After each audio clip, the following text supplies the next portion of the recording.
We're back on CBS Mornings, 7:30, ahead of tonight's State of the Union address, which only occurs at the formal invitation of our next guest. We are very pleased to have the Speaker of the House, Republican Mike Johnson of Louisiana, with us. It'll be his first State of the Union as Speaker.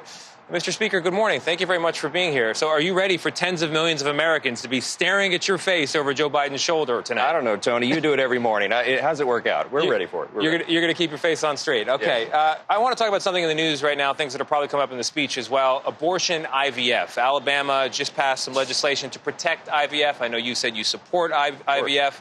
But there's this question of embryos. In the process, they are destroyed, disposed of. If you believe life begins at conception, fertilization, and I know you do you see that as murder?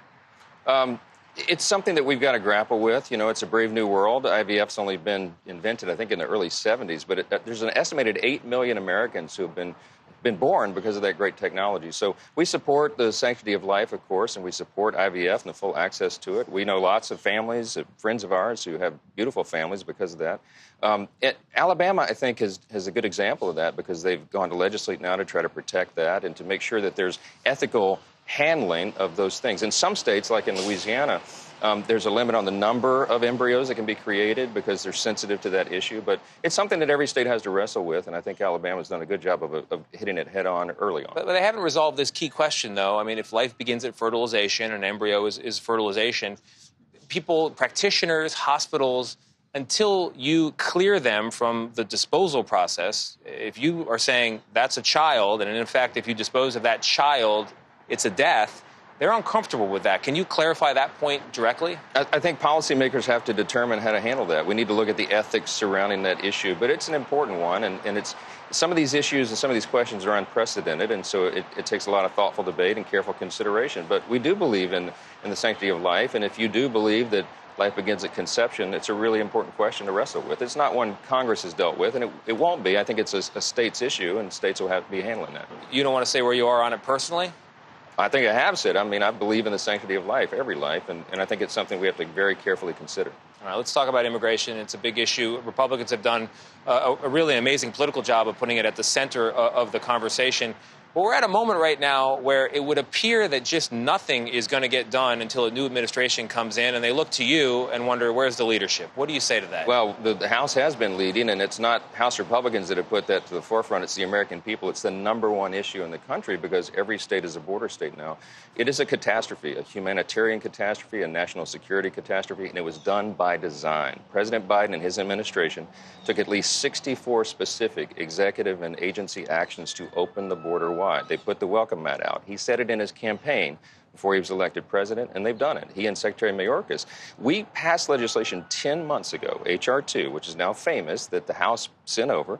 It would have fixed the asylum problem, the parole problem, reinstated Remain in Mexico, which is the big thing, and ended catch and release. The Biden administration is releasing into our communities dangerous criminals. And now the white ribbons, what we're wearing today, is in honor of the Angel families. They're American citizens, American families.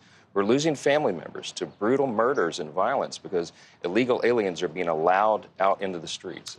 They're doing that. What Joe Biden has done and has not done is what he'll have to answer for. He'll talk about it tonight. We're going to talk to a representative of the administration later in the show. But I do want to talk about not blame, but what your game is here in all of this, what you can do. H.R. 2, I'm familiar with it. There are aspects of the Senate bill that was negotiated that do largely what parts of H.R. 2 do. For example, Mr. Speaker, raise the standard for applying to asylum. And right now, this moment, based on the average crossings, the processing that the system's doing, the president right now, if that bill were law, would have the power to shut the border down with no executive action. The president has the authority to shut the border down right now. He's not taking it because he doesn't think he can get cooperation from Mexico. But he's not taking it because for a while he argued that he didn't have it. But he and I have had this conversation. I read him the statute. It's Section 212F of the Immigration and Nationality Act. He has full authority to close that border completely right now, but he won't do it. And there are 7 or 8 other executive authority actions that he has in statute that he could use, but he won't. And that is so perplexing to us. I've told him myself, I don't understand why you wouldn't do it. Why wouldn't you stop the humanitarian crisis? There's a political purpose to this, I think. Well, and that's what the American people, that's the conclusion they've drawn. Well, that's a good point to bring up here, because people are asking, why won't you do it with the powers you have? And I think that question comes around to Donald Trump, who has said, if this bill doesn't get passed, if immigration doesn't get addressed, blame me. That's a quote of his.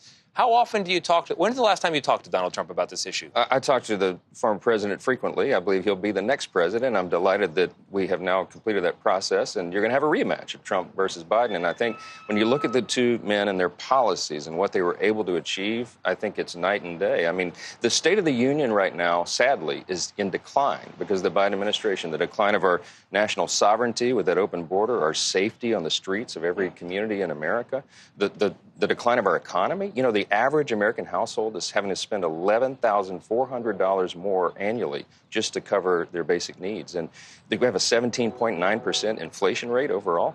I mean, everything about it, our stature on the world stage. I mean, this president is projecting weakness on the world stage when President Trump projected strength. And we remember from the Reagan years that we maintained peace through strength. We're doing the opposite right now, and it's dangerous. Well, Mr. Speaker, that idea of peace through strength is a good transition to talking about foreign policy, America in the world.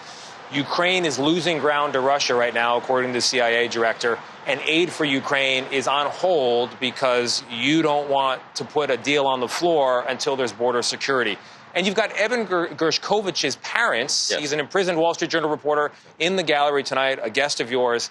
What do you say to them about holding money back from the folks fighting Vladimir Putin? No one in America wants Vladimir Putin to succeed. He must be stopped, and we need all of our European allies and everyone in NATO to lend a hand, and they have been.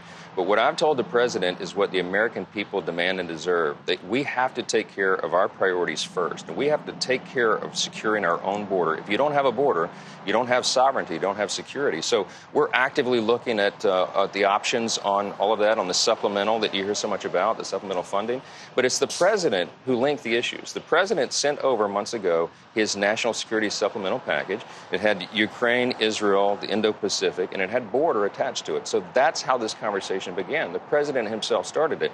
We have to finish it the right way. We have to take care of America's needs first, and I do not think that's a controversial notion. Well, we hope it doesn't come back to bite us. I want to talk about decorum. You and I here are having a conversation. The conversation in Congress has not been so polite lately. Speeches, the State of the Union address in recent years has included heckling, boos, accusations of lying. There was the torn-up speech famously. This is your chamber. It's happening at your invitation. What's your message to members about how to behave?